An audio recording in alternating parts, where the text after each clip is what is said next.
Ah, falamos no primeiro domingo sobre a vida da mulher adúltera. Ela não esperava aquela ação de Jesus, mas Jesus a surpreendeu com a sua graça, perdoando aquela mulher. Nós falamos no outro domingo sobre a vida de Tito, pedindo os meninos para trocar aqui para mim, sobre a vida de Tito, num outro domingo também, como que nós, não só salvos pelo Evangelho, mas precisamos viver o Evangelho. O Evangelho não pode ser o ABC da nossa vida cristã, mas do A a Z, a nossa espiritualidade, nossos negócios, nosso trabalho, nosso relacionamento, sexualidade, pensamento, tudo. Nosso dinheiro. O Evangelho tem que mover todas as áreas da nossa vida. Domingo passado, eu comentei sobre a vida de um homem rico, mas infeliz, chamado Zaqueu, que Jesus o encontra e transforma a vida dele. Hoje eu quero pedir um pouco da sua paciência, porque eu vou falar eu não podia encerrar essa série sem falar sobre Lucas 15, sobre a parábola do filho pródigo. De todas as mensagens de Jesus, que são maravilhosas, todas, a parábola do filho pródigo é, por excelência, um resumo profundo da expressão profunda da graça de um Deus. E eu quero pensar com você nessa noite, convidando você a ler comigo justamente esse texto. Lucas 15, versículos 1 e 2. Depois nós vamos para o versículo 11 e vamos caminhar até... Eu quero falar sobre 2 filhos perdidos, baseado no texto de Lucas 15, 11 a 32. Eu vou ler o primeiro versículo. Gostaria que a igreja pudesse ler o outro e assim até o final. Aproximavam-se de Jesus todos os publicanos e pecadores para o ouvir.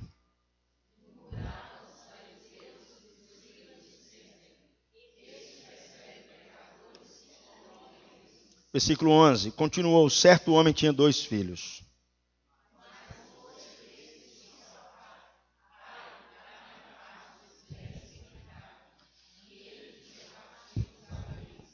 Passados não muitos dias, o filho mais moço, ajuntando tudo que era seu, partiu para uma terra distante. Lá dissipou todos os seus bens, vivendo dissolutamente.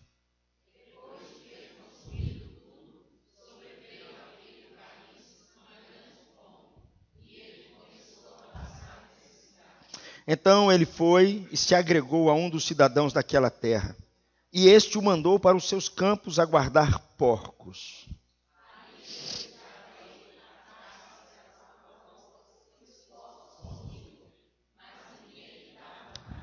Então, caindo em si, disse: quantos trabalhadores de meu pai têm pão com fartura, e eu aqui morro de fome.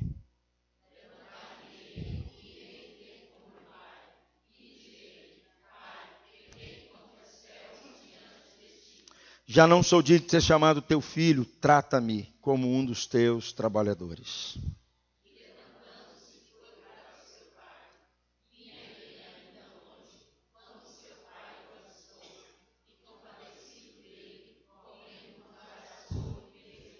E o filho lhe disse: pai, pequei contra os céus e diante de ti já não sou digno de ser chamado teu filho.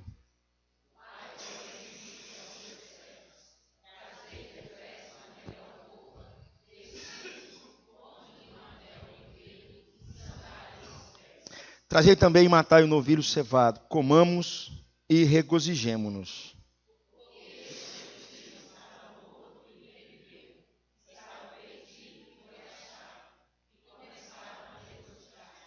Ora, o filho mais velho estivera no campo, e quando voltava, ao aproximar-se da casa, ouviu a música e as danças. E ele informou: veio teu irmão, e teu pai mandou matar o novilho cevado, porque o recuperou com saúde.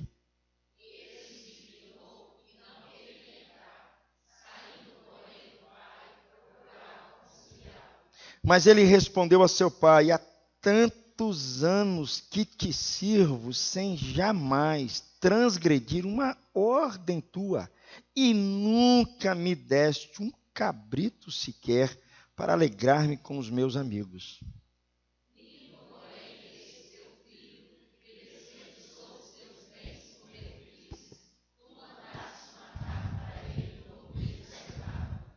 Então lhe respondeu o pai: meu filho, tu sempre estás comigo. Tudo que é meu é teu.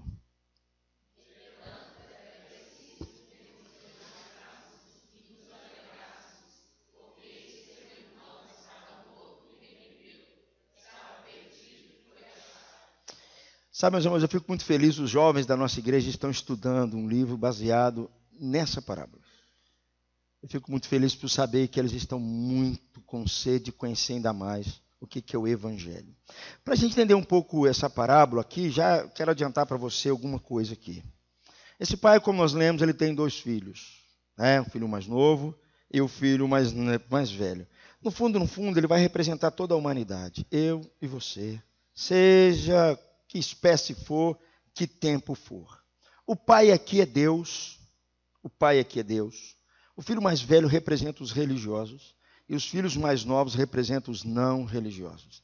É assim que a humanidade é dividida. A humanidade é dividida assim. Você vai encontrar um grupo de pessoas religiosas, você pode ir lá no hinduísmo, você vai lá na China, você pode ir no Japão, você vai encontrar um grupo de pessoas religiosas e um grupo de pessoas não religiosas. Você vai na universidade, você encontra religiosos e não religiosos. O mundo inteiro é dividido justamente dessa forma. E Jesus aqui, para a gente entender um pouco mais, a conversa de Jesus é com o fariseu. Ele conta a parábola por causa do fariseu. Ele está conversando com um grupo de religiosos, porque eles têm muita dificuldade de perceber que o reino de Deus está chegando para a gente como prostitutas, ladrões, bandidos, marginais. E eles estão indignados com esse negócio. Eles não estão gostando muito, eles fecham uma cara. Então Jesus conta essa parábola para jogar luz na mente deles, para que eles possam compreender a condição deles, para que eles possam se ver de fato e de verdade. Eles estão indignados, chateados com tudo isso. É por isso que eu li os versículos 1 e 2, porque o versículo 1 e 2 é que vai reger todo o texto abaixo.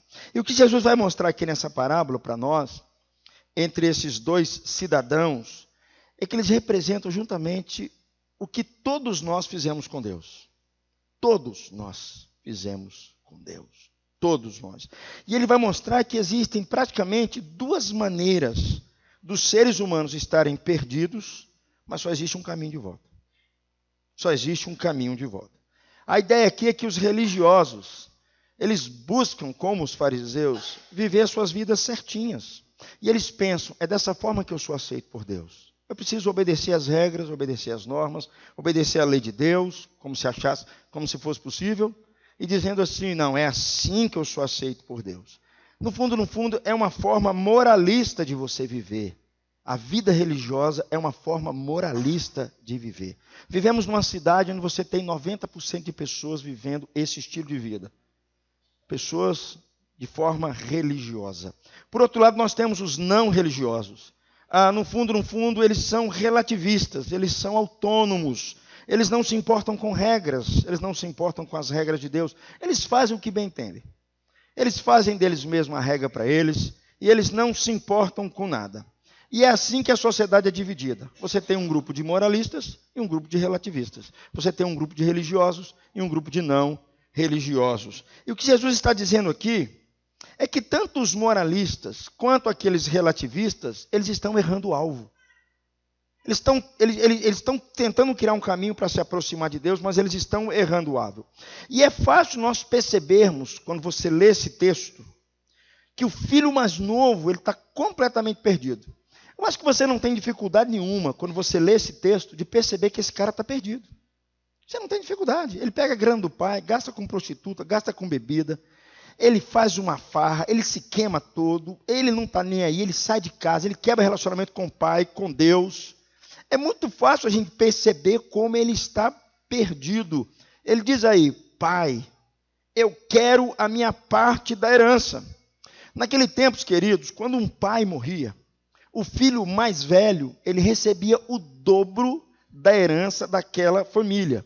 Então o irmão que ficou com 1/3, e o irmão mais velho que saiu com 2/3 da herança. E uma coisa interessante que tem nesse texto aqui, que quando o filho mais velho ele pede a herança do pai, no fundo, isso é um profundo desrespeito. Ele estava cantando aquela musiquinha do Belchior, saia do meu caminho, eu quero andar sozinho, não quero o Senhor na minha vida, na minha interferência, eu não quero a ação de Deus na minha vida, eu não quero, sai do meu caminho. É assim que vivem os relativistas, não querem a interferência de Deus em hipótese alguma, eles querem as bênçãos de Deus. Eles precisam das bênçãos, eles precisam do alimento, eles precisam da chuva, eles precisam do emprego, eles precisam do dinheiro, isso eles precisam, mas eles não querem nada com Deus. Eles rompem qualquer tipo de relacionamento com Deus. É isso que o irmão mais novo está pedindo. Quando ele pede aqui assim, pai, me dá parte da minha herança, nós sabemos bem que uma herança só pode ser dada depois que um pai morre. Se os meus filhos chegarem lá em casa e pedir aquele carro velho que eu tenho lá em casa para mim, eles estão desejando a minha morte. Eles estão querendo, pai, morra. Eu quero a tua grana. Eu não amo o Senhor. Esses dois aqui não amam a Deus. Eles não amam o pai. Sai do meu caminho. Quero ficar sozinho. É isso que o filho mais novo está fazendo. E aí o texto nos diz que ele parte para uma terra distante e desperdiça todos os seus bens. É assim que vivem os irmãos mais novos. Eles não estão muito conectados com as questões de Deus. No fundo, eles rompem com tudo. Eles rompem com a família, eles rompem com Deus, eles rompem com os valores, eles vivem para si mesmos, eles enfiam a cara na droga, eles enfiam a cara na bebida, eles enfiam a cara na prostituição, eles não se importam. Eles não estão nem aí para a família, eles não têm aí para o sentimento do pai, para o sentimento da mãe. Eles se misturam nos seus vícios, nas suas manias, nas suas desobediências, na sua rebeldia. É assim que vive o irmão mais novo. E aí o texto nos diz que quando ele estava lá, com a cara na lama, na pior, havia perdido tudo, havia desperdiçado toda a riqueza do pai com besteiras, gastado tudo isso, aí ele se lembra do seu pai. Aí ele se lembra que na casa do seu pai os empregados se vestem bem, os empregados andam bem, são bonitos, são legais. E aí ele se lembra. E aí o texto nos diz que ele toma o rumo de volta, que eu acredito que não foi fácil para ele, porque talvez ele pensou que o pai poderia rejeitá-lo. Ele pensou assim, talvez meu pai não vai me aceitar, mas eu vou falar para ele que eu quero ser pelo menos um trabalhador.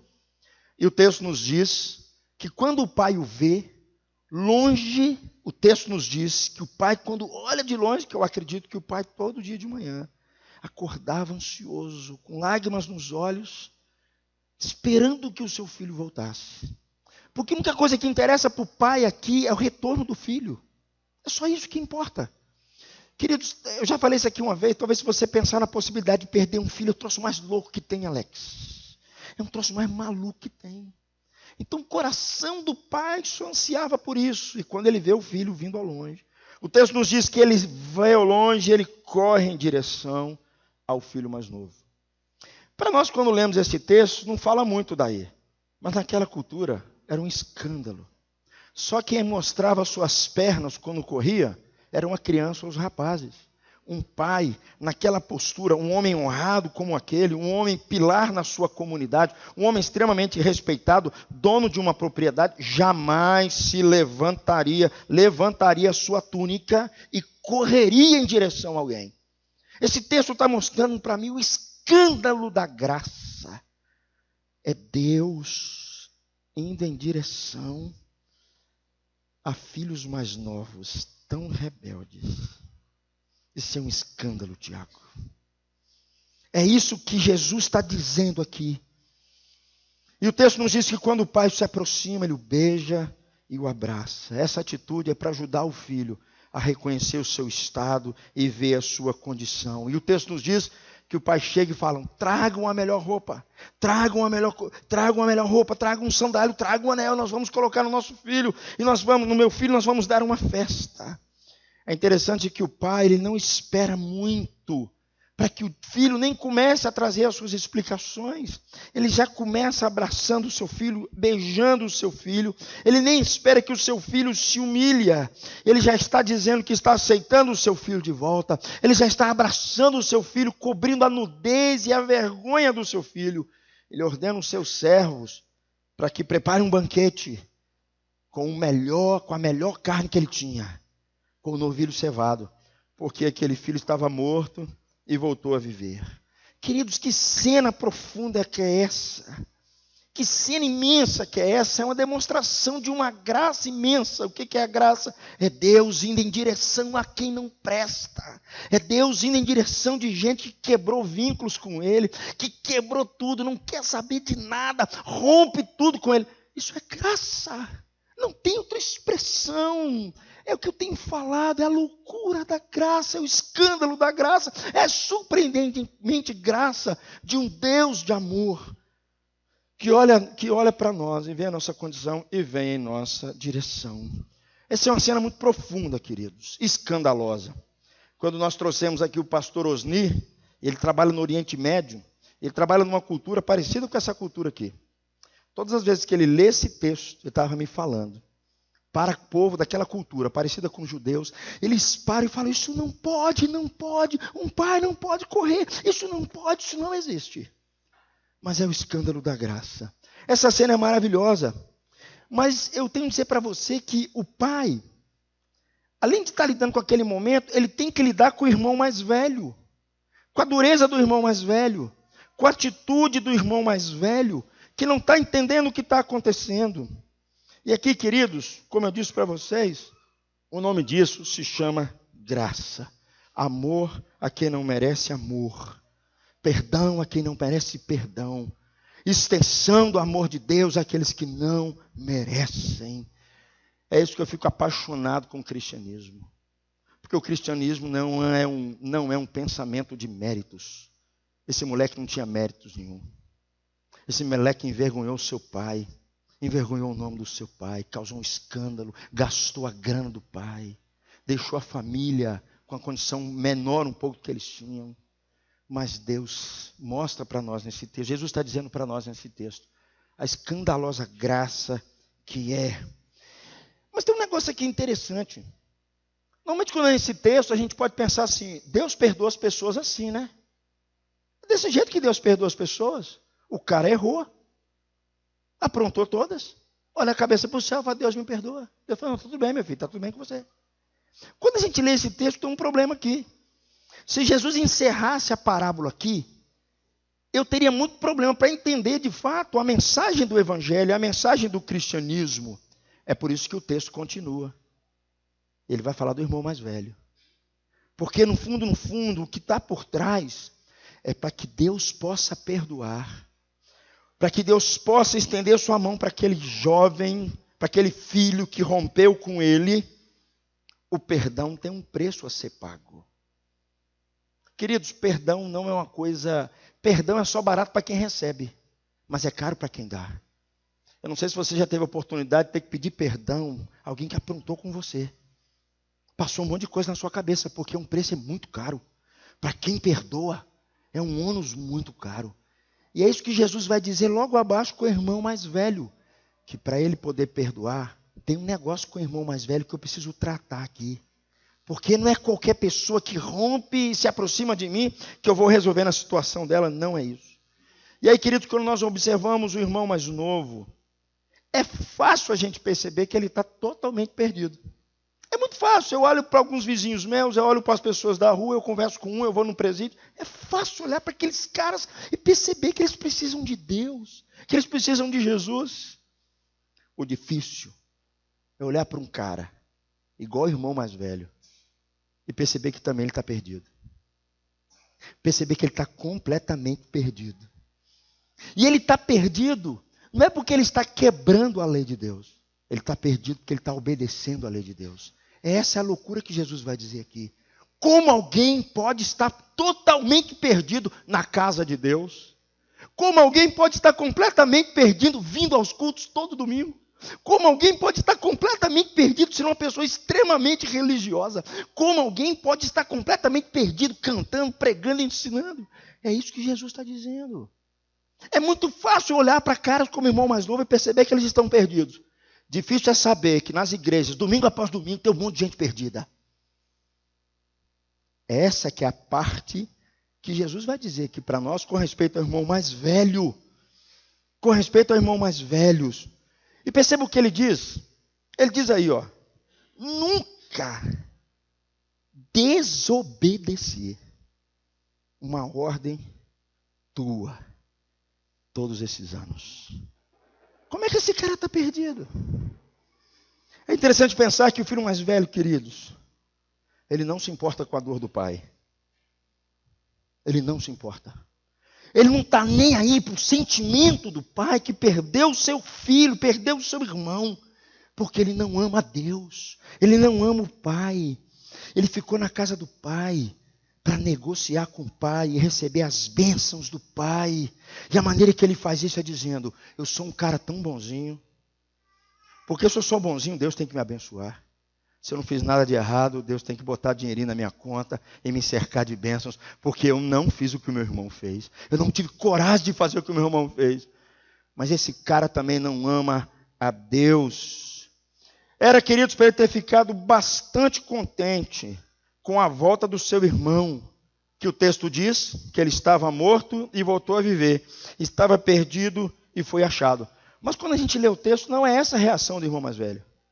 Não é essa a reação dele. Quando nós olhamos para a sua reação, nós vamos encontrar algumas marcas que eu queria que você prestasse atenção, que são marcas de irmãos mais velhos, perdidos, completamente perdidos. Uma dessas marcas, o versículo 28 nos diz, ele estava cheio de raiva. O texto diz assim, ele se tornou irritado. Um dos sinais de gente moralista é justamente aquele sentimento de que Deus lhe deve alguma coisa, porque eu sou muito bom e estou fazendo tudo certinho. Esse é o sentimento de um cara moralista e religioso. Ele diz, se eu estou fazendo tudo bem, Deus tem que me dar uma vida confortável, Deus tem que me dar uma vida boa, porque eu estou vivendo dentro dos padrões que Ele está me pedindo. Mas perceba, queridos, que o coração dele está cheio de raiva. O coração dele está totalmente indignado quando ele percebe que o irmão volta e o pai pega aquela carne maturada e faz um churrasco para o filho mais novo. Segunda marca de irmão mais velho. Ele está com o coração cheio de tristeza. E ele não obedece a Deus porque ele ama a Deus. A obediência dele é profundamente mecânica. O texto diz aí, ó, eu tenho trabalhado como escravo para você. Irmãos mais velhos não fazem o bem por prazer. Eles não fazem o bem porque eles amam a Deus. A obediência deles é mecânica. Eles não fazem nada com alegria. Eles não fazem essas coisas de forma servil e amável. Os cristãos são cheios de espanto com a graça de Deus, queridos. Eles sentem prazer em Deus. Mas os moralistas não vivem assim. Terceira coisa que aparece nesse irmão mais velho. Eles não têm certeza do amor do pai. Eles dizem assim, você nunca me deu uma festa. Não há dança, não há festividade. Não existe relação do irmão mais velho com o pai. Enquanto as pessoas estão tentando ganhar a sua salvação, buscando controlar a Deus, porque é isso que o irmão mais velho faz. Ele tenta controlar a Deus através das suas boas ações. Ele tenta controlar a Deus dizendo que ele é um homem certinho. Mas a Bíblia nos diz de forma muito clara que ele não tem certeza de se ele é amado do Pai. Ele nunca tem essa certeza. É por isso que ele vive com o coração assim, cheio de ansiedade, cheio de medo. Você já reparou, queridos, que é assim que vive o religioso? O religioso é um cara cheio de ansiedade. Ele tem medo de tudo. Ele tem medo da morte, ele tem medo do amanhã, ele tem medo se Deus pode pegar alguma coisa, ele tem medo se acontecer uma enfermidade na casa dele, ele tem medo se ele perder o emprego dele, ele tem medo porque ele pensa o seguinte, poxa Deus, eu estou fazendo tudo certinho, só tem que me abençoar. O religioso ele tem uma dificuldade enorme de lidar quando a coisa não dá certa, porque ele pensa, estou fazendo tudo certo, portanto Deus tem que me ajudar. E quando as coisas dão errada, ele fica muito bravo com Deus. Outra coisa que esse texto nos diz de forma muito clara aqui, ele é frio para com o irmão mais novo. Quando o irmão volta, ele diz assim, ele não fala assim, esse meu irmão voltou. Ele fala assim, esse teu filho aí. É um cara que está com o coração cheio de ódio no coração. E aqui, queridos, está uma das marcas do irmão mais velho que mais me chama a atenção. Ele não tem amor. Ele não tem desejo de ver o seu irmão. Pelo contrário. Em primeiro lugar, a Bíblia, ele vai dizer que para nós, que ele acha que ele é tão bom, que ele se sente superior às pessoas. Porque ele pensou assim, eu não faço o que você fez. Eu nunca vou fazer o que meu irmão mais novo faz. Então ele está com o coração frio, duro em relação ao seu irmão. Ele é um cara que ele tem dificuldades enormes em perdoar as pessoas quando erram com ele. Ele tem dificuldades enormes de perdoar as pessoas quando as pessoas erram com ele. Queridos, isso é sério. Às vezes eu fico pensando, Deus, o que da religião não está no meu coração? É assim o traço do irmão mais velho, está com o coração cheio de raiva, porque o seu irmão voltou. E tem um motivo dele estar assim. Por que ele está com muita raiva? Sabe por quê? Porque o irmão mais novo saiu e levou 2/3 da grana. O pai tinha 5 empregados, agora está com um empregadinho só. Tinha no quartinho desse adolescente de 35 anos de idade, esse cara chato, que é o irmão mais velho, televisão de 50 polegadas com todos os canais. O irmão saiu, levou 2/3, o pai falou, ó, pacote básico agora, hein? Não vai poder ver o Campeonato Brasileiro mais não, hein? Porque seu irmão levou a grana. Ele está bravo com o irmão mais novo, porque é assim que vivem os religiosos. É assim que vivem os moralistas.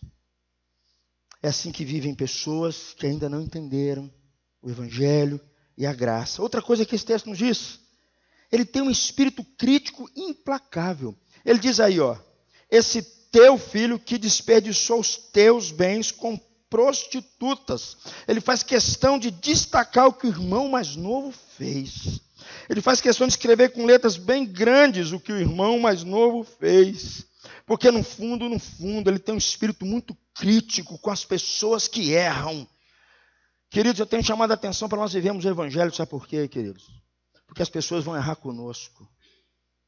E quando a gente entende a graça, a gente não fica com espírito crítico quando as pessoas erram conosco. A gente não tem necessidade de pisar em alguém que errou comigo.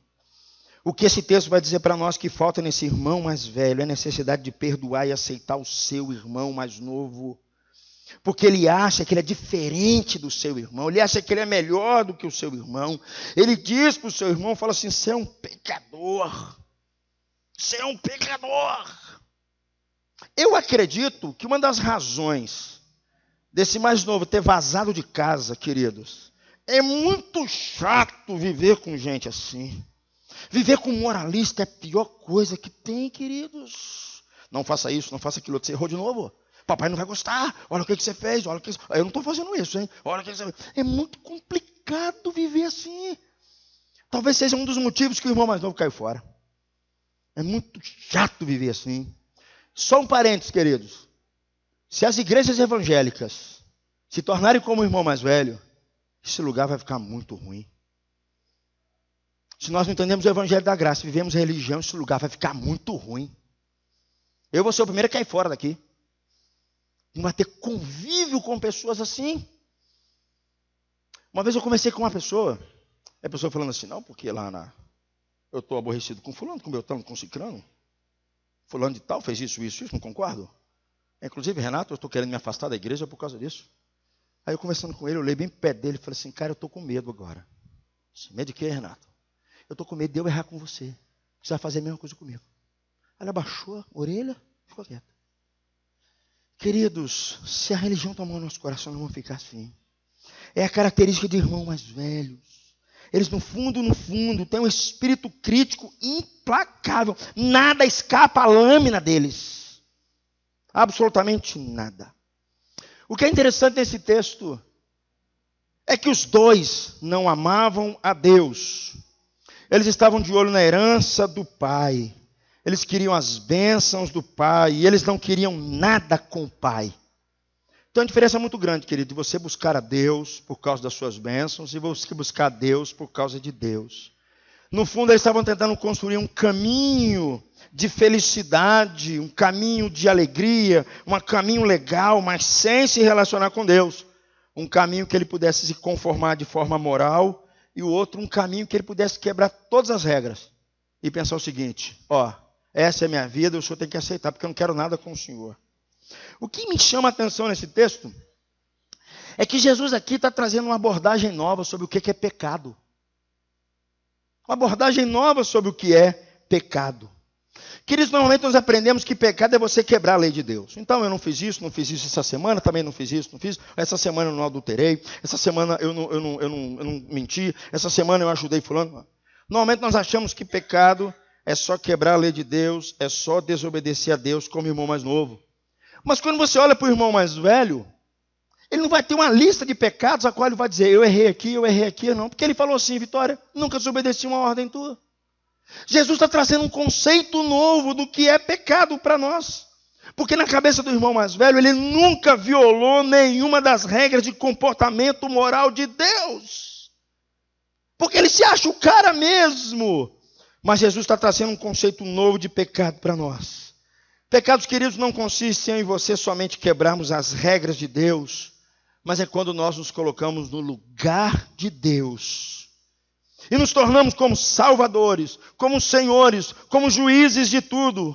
No fundo, é uma tentativa de você ser o seu próprio salvador e senhor da sua vida. Isso é que é pecado. É quando as pessoas, no fundo, elas acham que o caminho que elas estão construindo vai conectá-las com Deus.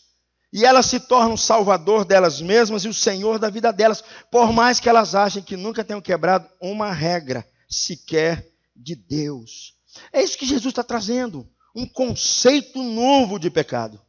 Talvez a melhor palavra que seria traduzida seria idolatria. Idolatria. Deus, sai fora. E eu fico aqui, ou eu coloco alguma coisa aqui.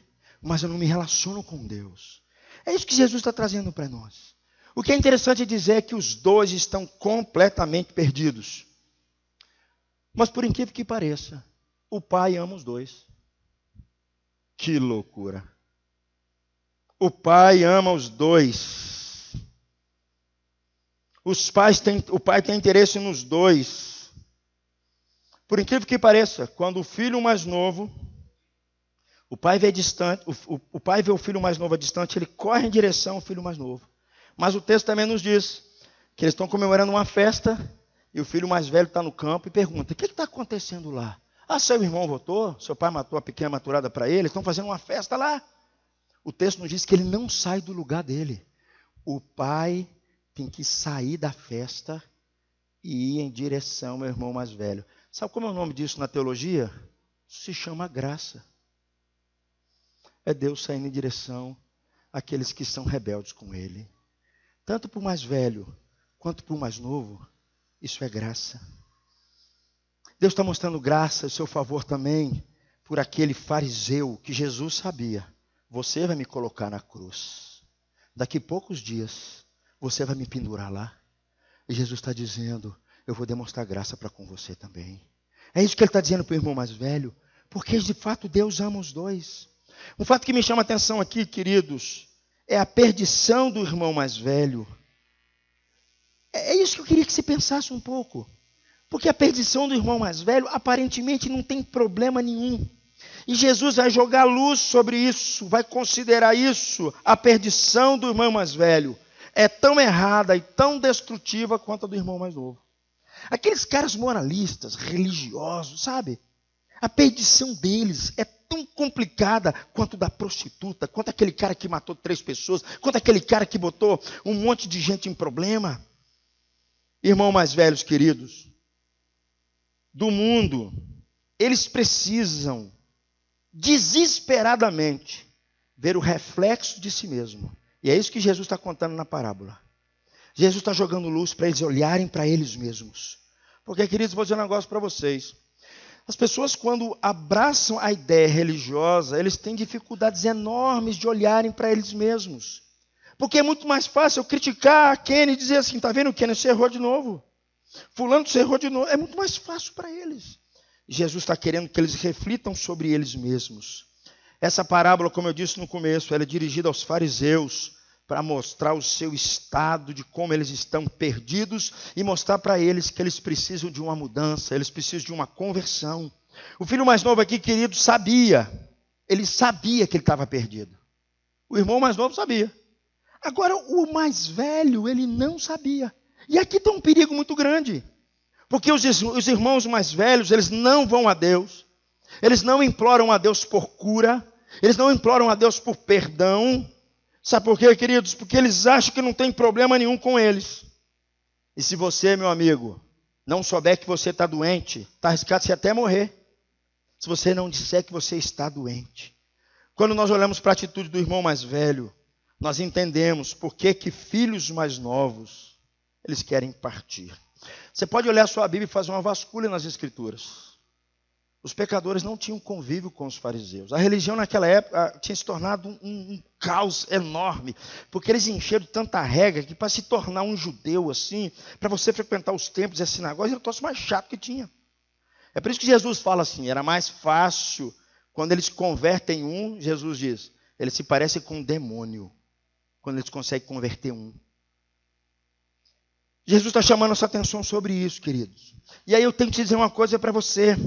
Porque existem muitas pessoas hoje, em dia, que eles abandonam qualquer tipo de fé religiosa. Inclusive dentro da casa. Porque eles simplesmente, dentro da própria casa, o que eles estão vendo é pura religião. Eles não estão vendo o evangelho tomar conta do pai, da mãe, dos irmãos, que se dizem como cristãos, se dizem como evangélicos. Irmãos mais velhos, queridos, eles consideram a vida uma luta, uma labuta, uma opressão, porque eles não têm intimidade com Deus, porque eles de fato não amam a Deus. São pessoas, presta atenção nisso, totalmente insensíveis à crítica. Eles não admitem crítica, porque na cabeça deles estão fazendo tudo correto. Quem é você para falar comigo? Quem é você, Rejane? Eu conheço sua vida, Rejane. Quem é você para falar de mim? Que frequenta os cultos, que louva a Deus. Quem é você? Que faço tudo que a religião está pedindo. Quem é você? Eles não aceitam críticas em hipótese alguma. Eles não aceitam rejeição em hipótese alguma. Porque é assim que eles vivem. Eles precisam daquilo que as pessoas estão dizendo para ele. É comum, queridos, os irmãos mais velhos pensarem que o espírito do irmão mais velho, que o cristianismo é justamente isso. Eu tenho falado aqui na quarta-feira para a turma que vem, aqui na quarta, quando a gente estuda, que normalmente a gente pensa assim, você tem um religioso e um não religioso. Normalmente nós pegamos esse cara não religioso, com a vida toda bagunçada, e aí tem gente que transforma ele num religioso. Mas não é isso que vai transformar o cara. É só o evangelho da graça que vai transformar o cara, está arriscado ele ficar pior. Mas a ideia que passa é essa. As pessoas acham que o único caminho que tem para as pessoas se conectarem a Deus é se elas se tornarem religiosas. Não! É se elas entenderem a mensagem da graça. É isso que Jesus está dizendo aqui. Por isso, queridos, Jesus está retratando aqui justamente os caminhos espirituais do mundo. Os caminhos aos quais o mundo colocou para as pessoas para dizerem que elas são felizes assim. Para elas se conectarem com Deus e serem abençoadas por Deus. Simplesmente, talvez, se elas se tornarem pessoas religiosas, se elas agora não frequentam um lugar e passam a frequentar. E a minha pergunta aqui agora é o seguinte: como é que nós podemos achar uma saída para tudo isso? Onde é que nós vamos encontrar uma saída para tudo isso? Jesus, nessa parábola, ele deixou alguma coisa de fora. Quando você lê essa parábola falta uma pessoa. Ninguém faz isso que o irmão mais novo fez. Essa parábola tem um problema com ela, que Jesus está jogando aqui de forma muito sábia com aquele irmão mais velho, porque existe alguém de fora. E ele faz isso para que eu e você pudéssemos perceber onde é que está a saída para a nossa própria situação, onde é que está o caminho.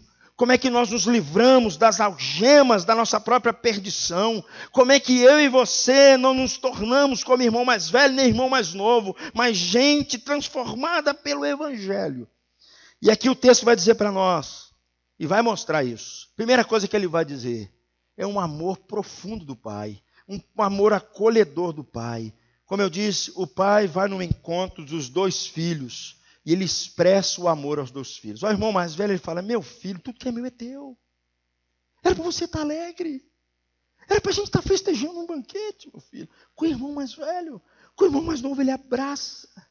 Deus procura, queridos, sempre fazer isso, mostrar sua afeição gratuita como um pai, uma expressão de um amor profundo para com a humanidade. Deus, ele procura o filho mais velho e suplica para que o filho mais velho entre e frequente o banquete. Mesmo pessoas, querido, mais religiosas e moralistas, elas precisam da graça. Aqui está um leve engano nosso. Porque normalmente a gente encontra uma pessoa, ela não cometeu crime algum. Ela não cometeu crime algum. É o seu chefe de trabalho, é o seu colega de trabalho, são pessoas assim, nós olhamos para elas e não cometeram crime algum. Pelo contrário, elas têm uma lista enorme de boas coisas que elas fazem, e nós achamos, essa pessoa não precisa do evangelho não, senhor. Essa pessoa só pode ser crente, está tudo certinho com ela. Isso é um leve engano que Jesus está dizendo nessa parábola. Está dizendo que tanto o mais velho quanto o mais novo estão perdidos. Nós jamais encontraremos Deus, queridos, se Deus não nos encontrar primeiro. se Deus não for em nossa direção. Às vezes Deus se lança, como fez aqui com o irmão mais novo, de uma forma drástica, abraça o irmão para ele compreender o seu estado, mas às vezes Deus discute com o ser humano, para que o ser humano, como ele fez com o irmão mais velho, tenha consciência da sua condição. Como é que você pode saber, querido, se Deus está operando ou não nisso em você agora? Você já começou a identificar a sua perdição? Você já começou a identificar o seu estado diante de Deus? Você começou a olhar para o seu coração? Com quem você se parece mais? Com o irmão mais velho ou com o irmão mais novo? Como é que está o seu coração? Se tem alguma coisa falando no seu coração, isso é um bom indício. Segunda coisa que esse texto vai dizer para nós, que não basta Deus só demonstrar o seu amor, é preciso que haja o nosso arrependimento. E aqui tem um detalhe. O nosso arrependimento ele tem que ser muito mais profundo do que você só confessar os seus pecados. Não é só você confessar os seus pecados. Perceba, meus irmãos, que o filho mais velho, quando ele retorna, o filho mais novo, quando retorna, ele tem uma longa lista dos seus pecados que ele vai apontando. Agora, o filho mais velho não tem essa longa lista dos seus pecados, a qual ele tem que apontar. Portanto, queridos, o arrependimento tem que ser algo muito mais profundo do que a gente imagina. Se você chegar em casa e depois você ler a Bíblia, você vai perceber que os fariseus, quando eles erravam, o que eles faziam? Eles iam ao templo, faziam um sacrifício, eles faziam longas orações, eles se arrependiam. Qual que é a diferença de uma pessoa que entendeu o Evangelho e se arrepende e uma pessoa que não entendeu o Evangelho e se arrepende? O problema, querido, está numa palavrinha interessante. Está nas motivações internas do nosso coração. O religioso é um cara que ele só se arrepende dos seus pecados. Quando uma pessoa entende a mensagem do Evangelho da Graça, ele arrepende dos seus pecados e se arrepende também das motivações pelo qual ele faz as coisas certas. Porque o grande problema é esse. Quais são as motivações pelo qual eu faço as coisas certas? Qual que era a motivação do religioso para fazer as coisas certas? É ganhar o céu. Mas ele não amava o seu pai. É disso que ele precisava se arrepender. Eu tenho aprendido, querido, de vez em quando eu converso com um ou com outro, pessoas que não são cristãs, e quando eu anuncio o Evangelho para eles, a grande dificuldade é aqui. Sabe por quê? Porque eles se acham muito honestos. Eles falam, não, Renato, essa semana eu só pequei, deixa eu ver. Não, eu só entrei na internet e lá vi um negócio que eu não devia, mas o resto está tudo bem comigo. Eu só disse que eu preciso me arrepender. Não, ele tem que se arrepender das motivações que estão por trás dele fazer as boas ações, de fazer as boas coisas. Nós não podemos esquecer, queridos, que quando os fariseus pecavam, eles se arrependiam. Eles só não se arrependiam da sua autossalvação, da sua autodignidade, do seu valor que eles diziam diante de Deus. É desse arrependimento que nós precisamos. Nós precisamos nos arrepender das coisas, não só das coisas que nós fizemos de errado, mas nós precisamos arrepender das razões pelas quais nós fazemos as coisas boas. Não, essa semana eu já fiz minha penitência do domingo. Meu filho, você acha que é fácil você acordar domingo, 8 horas da manhã e vir na igreja para orar? Que é isso, meu amigo? Já fiz o meu sacrifício dominical e Deus tem que me aceitar. Meus amigos, eu consegui dar o meu dízimo. Meu filho, que loucura. Deus só tem que me abençoar. Deus, essa semana eu consegui fazer uma boa ação para alguém, para o meu vizinho. Deus, que loucura. É assim que vive o religioso, queridos. Ele tem que se arrepender das motivações, das razões que estão por trás, porque ele faz as coisas boas. E disso os fariseus não se arrependiam. Disso é muito difícil os religiosos se arrependerem. Nós precisamos admitir, queridos, que às vezes nós colocamos a nossa esperança, a nossa confiança, não em Deus, mas nas coisas que Deus nos dá. Somente quando nós enxergamos isso no nosso coração, aí nós começamos a compreender a mensagem do Evangelho, olhar para Jesus como o nosso Senhor e o nosso Salvador. Até aqui, queridos, nós vimos que nós precisamos do amor acolhedor do Pai, bem como nós precisamos de nos arrepender profundamente com base no Evangelho. Mas tem um detalhe interessante nessa passagem aqui da parábola do bom samaritano que eu quero compartilhar com você. Se você chegar em casa depois e ler Lucas 15, você vai perceber que Jesus conta 3 parábolas. E ele está conversando com a mesma pessoa e as 3 parábolas têm a mesma essência. Têm a mesma coisa. Ele está começando com a mesma situação. A primeira parábola diz da ovelhinha perdida. 100 ovelhas, uma perde, o pastor faz uma loucura, deixa 99, vai atrás daquela que se perdeu. Uma mulher perde uma moedinha na sua casa, não é verdade? Vai a casa inteira e vai atrás da moedinha que se perdeu até encontrar, depois dá uma festa. Um filho se perde, ninguém vai atrás. Ninguém vai atrás. Só um parênteses, querido. Só um parênteses. Se nós nos tornarmos religiosos, nós não vamos atrás daquele que se perde. Nós vamos ficar, Marx, nos empanturrando com a nossa teologia, com a nossa estrutura. Nós não vamos nos importar com aquele vizinho que está envolvido com droga. Nós não vamos nos importar com aquela pessoa que errou dentro da sua casa. Porque nós vamos dizer que nós estamos bem demais com Deus. Quem deveria buscar o irmão que foi embora? Na cultura judaica, era o irmão mais velho. Ele não vai porque ele não ama Deus. Ele não se importa com Deus. Ele não se importa com a missão de Deus. Ele não se importa que a única coisa que Deus quer é resgatar o perdido. Se as nossas igrejas se tornarem como fariseus, Deus vai ficar muito triste com a gente. Quem deveria buscar era o irmão mais velho, mas ele não se importa com isso, e ele não está nem aí para isso. Ele deveria ter chegado para o seu pai e falar assim: pai, o meu irmão é um bobão, é um tolo, é um tonto. O que ele fez? Pai, sabe o que eu vou fazer, pai? Eu vou atrás dele até achar o meu irmão, pai, e eu vou trazer ele de volta. Essa deveria ser a atitude do irmão mais velho em relação ao seu irmão mais novo, mas ele não faz isso. Se a gente observar direitinho, querido, o pai dividiu a herança entre eles, antes do filho mais novo partir. Tudo agora havia sido distribuído. O filho mais novo agora havia recebido a sua parte e havia gastado.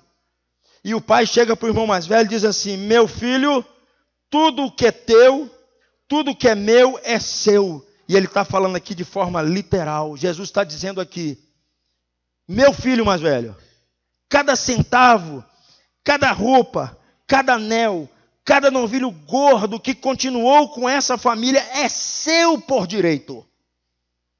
É isso que Jesus está dizendo na parábola do irmão mais velho.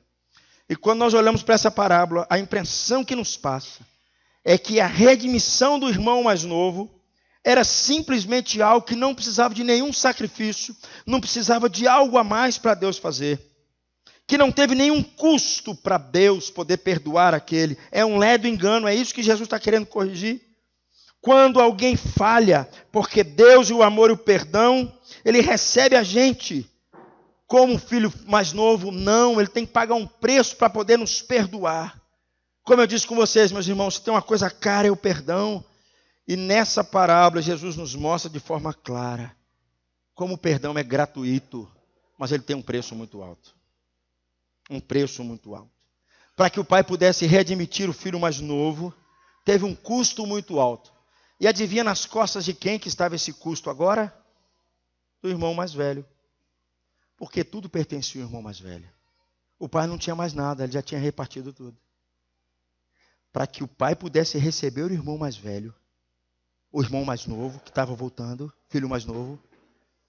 Sabe aquele anel que ele colocou no dedo? Sabe aquela sandália que ele colocou? Sabe aquele negócio? Pertencia tudo ao irmão mais velho. Estava tudo nas costas do irmão mais velho. Não pertencia ao pai. Aquele novilho cevado pertencia ao irmão mais velho. Portanto, queridos, o pai não poderia perdoar o filho mais novo se não fosse nas custas do irmão mais velho. É isso que Jesus está dizendo com essa parábola. É isso que ele está chamando a nossa atenção. Quando a gente olha para o irmão mais velho dessa parábola, está na cara que ele não está nada disposto a pagar um centavo sequer para que o seu irmão mais novo volte e seja salvo e pare de ficar perdido. Em vez disso, um irmão mais novo tem antes a sua casa um cara como um fariseu. Mas eu tenho uma boa notícia para te dar, querido. Jesus disse que ele é o irmão mais velho. Ele é o verdadeiro irmão mais velho. E nós temos um irmão mais velho. Ao mostrar o irmão mais velho aqui, queridos, como alguém errado, Jesus nos convida aqui a imaginar e ansiar por um irmão verdadeiro.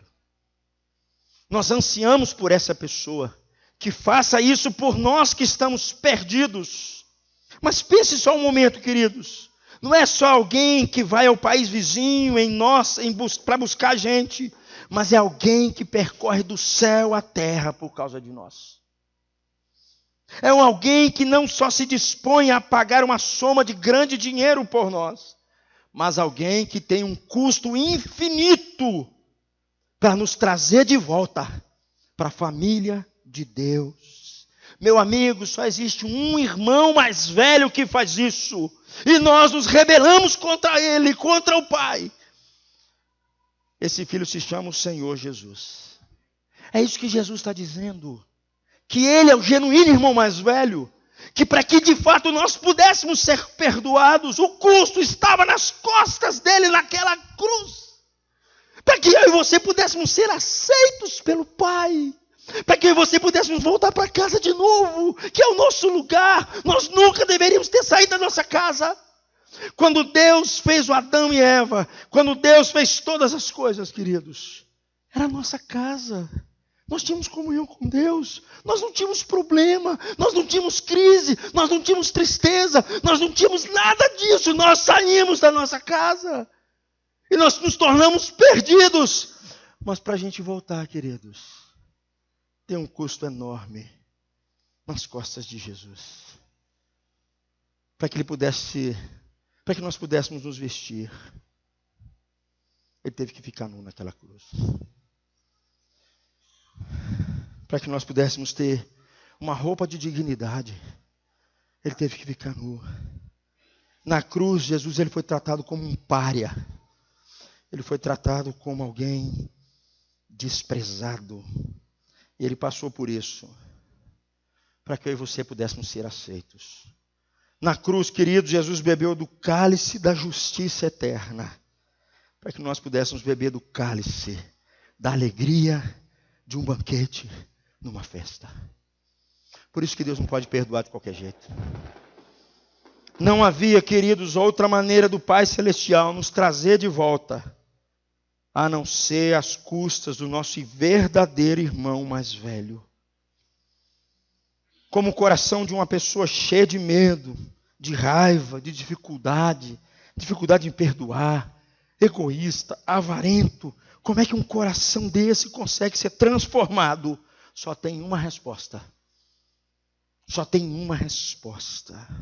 Nós precisamos vislumbrar o profundo amor de Deus por nós, para que nós possamos ser readmitidos juntamente na presença de Deus. A principal diferença, queridos, entre um fariseu e alguém que ainda não creu no Evangelho é a sua motivação interna. É só essa que é a diferença.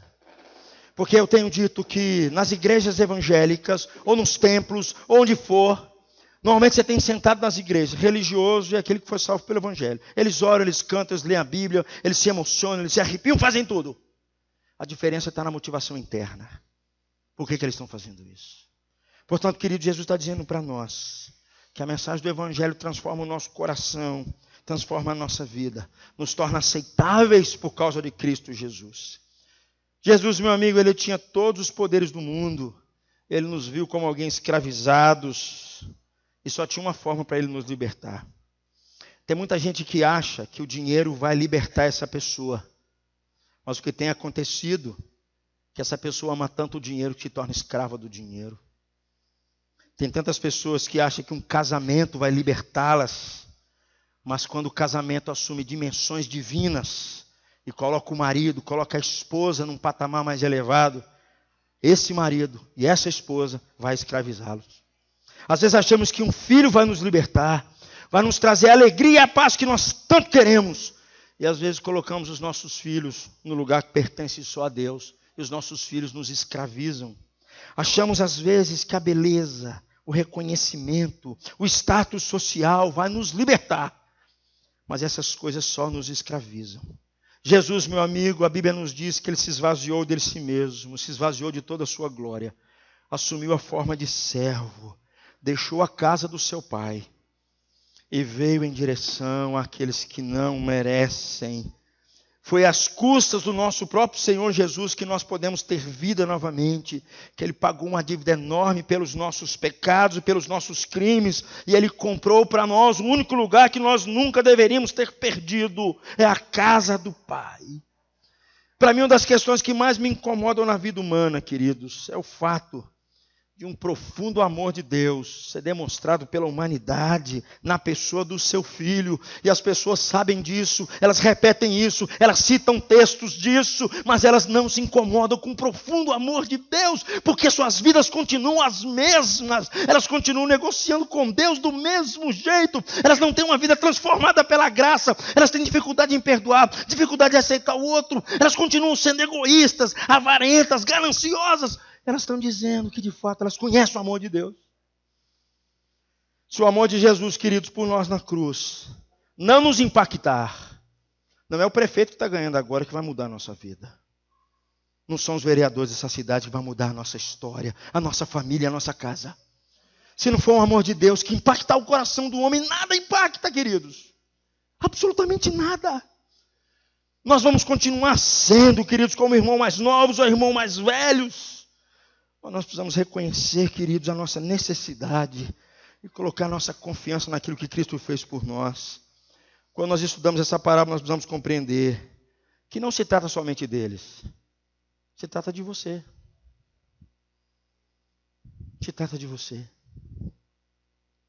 O irmão mais novo, o irmão mais velho. É a história da raça humana. Na parábola do filho mais novo, queridos, quando o filho mais novo ele parte para uma região muito distante, e o texto nos diz aqui que ele desperdiça todos os seus bens, mas ele acaba frustrado. E quando ele está lá distante, o texto nos diz que ele sente saudade da casa do pai dele. Eu estava estudando até quarta-feira sobre isso, porque uma das coisas mais interessantes que a Bíblia fala é a palavra chamada exílio. O que é exílio? É você ficar fora da sua casa, fora dos seus, fora da sua família. Quando o pecado entrou no mundo, nós fomos exilados. Quando alguém não tem família, essa pessoa é exilada. O mesmo acontece com a gente. De uma forma ou de outra, querido, nós precisamos perceber claramente que nós também fomos exilados. Nós sabemos que quando Deus fez todas as coisas, fez o homem, fez uma mulher, os colocou num jardim. E naquele jardim eles tinham um relacionamento com Deus. Ali não era um lugar de tristeza, ali não havia morte, ali não havia medo, ali não havia ansiedade, ali não havia preocupação, ali não havia ganância, ali não havia adultério, ali não havia nada disso. Ali era a nossa casa, ali era o lugar a qual nós deveríamos nunca ter saído diante de Deus, da sua presença, da sua glória. Como nós lemos aqui o salmo que o Douglas leu, Deus, eu anseio pelo Senhor muito mais do que os guardas, pelo romper da manhã. Assim, querido, como na parábola do filho pródigo, o pai daquela casa, nós nos irritamos com Deus e nós partimos para fora. Nós queríamos viver sem a interferência de Deus, por isso vivemos alienados como o filho mais novo. Qual foi o resultado? Exílio. Depois que o pecado entrou no mundo, o homem perdeu a sua casa. Ele vive no exílio. Nós temos vagado buscando uma resposta ou outra. Nós desejamos mais do que nunca um corpo como o do super-homem. Imbatível. Que não é afetado pela doença. Não é afetado pelo envelhecimento. Não é afetado por nada disso. Nós desejamos dentro da nossa casa um amor duradouro, um relacionamento profundo, saudável, uma harmonia na nossa casa, na nossa família. E nós percebemos que a gente não consegue. Nós queremos fazer diferença no mundo, querido, por meio das nossas boas ações, e nós falhamos. A mensagem que a Bíblia nos mostra é que a raça humana inteira está exilada. Totalmente exilada. A parábola do filho pródigo é justamente sobre isso. E na parábola do filho pródigo, querido, Deus deseja que você volte para casa. Eu não sei se bate em você, mas tem hora, Gladney, dá vontade de ir embora. Dá vontade de ir embora. Ô pai, eu quero ir embora. Eu quero me encontrar com o Senhor. Eu quero me encontrar, eu vou embora, não aguento mais não. Não aguento. É saudade da casa. É saudade da presença com o Pai. Chega de errar. Chega de tanto pecado. Chega de tanta malícia no coração. Queridos, o convite de Jesus aqui é para a gente voltar para casa. Um lugar que nós nunca deveríamos ter saído. E a Bíblia nos mostra isso, queridos. As barreiras que nós criamos em volta de nós mesmos, que nos impede da gente voltar para casa. Um dos motivos é o nosso estado de perdição, é a nossa própria condição, é o nosso egoísmo, é o nosso orgulho, são as nossas mentiras, é a nossa desonestidade. Essas coisas criam barreiras para nós. Como é que isso pôde acontecer com a gente? Mas a Bíblia nos diz que há 2000 anos atrás, um homem numa cidade insignificante, ele começou a pregar uma mensagem dizendo que o reino de Deus está próximo. As pessoas olhavam para ele e falavam assim, não é com você. Você é tão insignificante, você não tem poder nenhum, você não tem poder político, você não tem dinheiro, você não tem um cavalo, você não tem força, você não tem nada. Você não tem as credenciais para fazer com que a gente volte para casa. Mas a Bíblia nos conta, queridos, que o Senhor Jesus sofreu um exílio por causa de mim e por causa de você. Olha o que diz Mateus, capítulo 27, versículo 46. Por favor, leia comigo. Deus meu, por que me abandonaste? Esse é um profundo grito de desespero. Ele sofrendo o exílio no nosso lugar. Ele saindo da casa do pai dele. Para que nós pudéssemos voltar para casa novamente. Para que nós pudéssemos ter comunhão com Deus novamente. Ele deixou a casa, ele deixou o seu conforto. Ele deixou tudo isso. Para que você pudéssemos ser aceitos novamente. E tudo que nós temos e merecer, e tudo que nós temos e precisamos, está nas costas dele. Ele assumiu o nosso lugar naquela cruz. Ele experimentou, como eu sempre digo, o inferno no nosso lugar, para que você não fosse para o inferno, para que você voltasse para a sua casa, para que você voltasse para casa, e para que você tivesse um banquete com o Pai, um lugar de festa, um lugar de alegria, um lugar de reconciliação. Um lugar de reconectar novamente com Deus e ser aceito por Deus, ser perdoado por Ele, ser chamado por Deus como filhos, como se nunca tivéssemos errado. É esse o convite que Jesus está fazendo para nós nesse banquete. E nós precisamos entender isso, queridos. É isso que nós precisamos entender de forma muito clara. Mas vou dizer um negócio para você, queridos. Você pode ouvir isso tudo. Mas como diz Mateus 13, quando Jesus conta a parábola do semeador, se você não ouvir, tem gente que ouve, mas não entende. É a semente que cai na beirada do caminho. É preciso que nós ouçamos e nós entendamos. Ou seja, é preciso que nós ouçamos a mensagem do Evangelho, da graça de Deus por nós. É preciso que nós olhemos para Deus e reconheçamos de fato quem nós somos aos seus olhos. E possamos colocar nossa fé, a nossa confiança na morte do Senhor Jesus por nós. Nada do que aquilo que nós fazemos, queridos, nada surpreende a Deus. Nada encanta os olhos de Deus.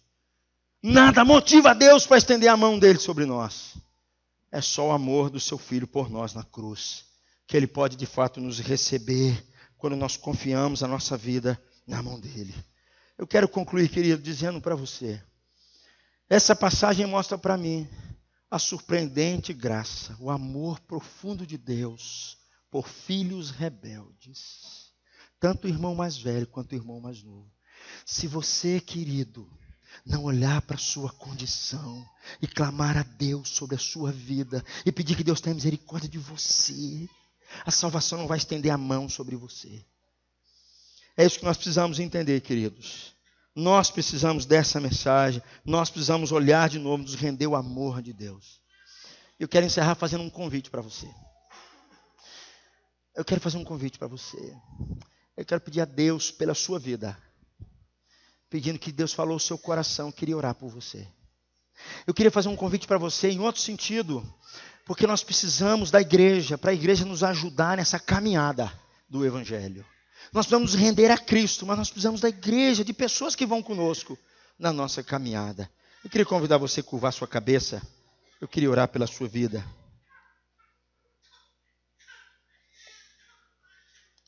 Oh Deus, eu quero nesse momento, Deus, eu quero apresentar ao Senhor, Pai, a nossa vida e a nossa condição. Oh Deus, cada vez que eu estudo essa parábola, meu coração fica ainda mais encantado, oh Deus.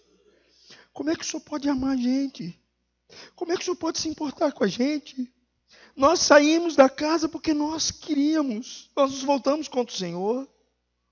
Nós fizemos como o irmão mais novo mesmo. Nós nos rebelamos. Nós não queremos obedecer tua voz. Nós queremos comandar o Senhor, mandar no Senhor. Nós queremos fazer as nossas boas ações dizendo que encanta os teus olhos. Oh Deus, não deixe o nosso coração ser como do irmão mais velho, não. Porque nós estamos nos auto-enganando. O que nós precisamos, ó Deus, é nos curvar diante do Senhor e perceber que o Senhor Jesus, Ele é o nosso verdadeiro irmão mais velho. Ele se deu no nosso lugar. Ele saiu da casa dele. E atrás de irmãos que se perderam. Deus, nós precisamos, Pai, pedir ao Senhor que o Senhor nos perdoe. Nós somos tão negligentes às vezes, nosso coração está tão duro. Nós toda hora queremos dizer não para o Senhor. Nós achamos que o Senhor não é um Deus de amor. Nós achamos que o Senhor é um Deus muito mau. Nós estamos cheios de reservas às vezes com respeito ao Senhor. Ó Deus, trabalha no nosso coração. Nos torne, Pai, alguém que foi alcançado por esse evangelho da graça. Alguém que não tem mérito por causa disso, mas foi alcançado por esse evangelho e vive essa verdade. Vive pautada no amor. Vive com aquela voz no coração: tu és meu filho amado, eu tenho alegria em você. Não é porque você merece, não. Você se voltou contra mim, mas eu mostrei para você o meu amor por você. E você se rendeu ao meu amor. Você se arrependeu. Você reconheceu de fato que você fazia de você o Senhor da sua própria vida. Você reconheceu de fato que você era dono de você mesmo. Você reconheceu de fato que você estava criando um caminho para tentar se aproximar de mim. Oh Deus, visita nosso coração. Transforma a nossa vida, transforma a nossa igreja, transforma nosso dia a dia, transforma o nosso coração, Deus. Nos perdoe, ó Deus, porque por muitas vezes nós batemos no peito e dizemos: Deus, eu mereço. Ó Deus, obrigado pelo que o teu filho fez por nós. Ele experimentou o inferno no meu lugar, ele experimentou o abandono. Ele ficou nu para que eu pudesse ser vestido com a justiça de Cristo. Ele perdeu as suas sandálias. Ó Deus, tem misericórdia de nós. Visite-nos nessa noite, Deus. Transforma o nosso coração. Em nome de Jesus. Amém e amém. Eu queria chamar aqui a equipe de louvor, que desse um cântico bem pequeno, para nós encerrarmos. Queria convidar você, se você puder ficar de pé, nós vamos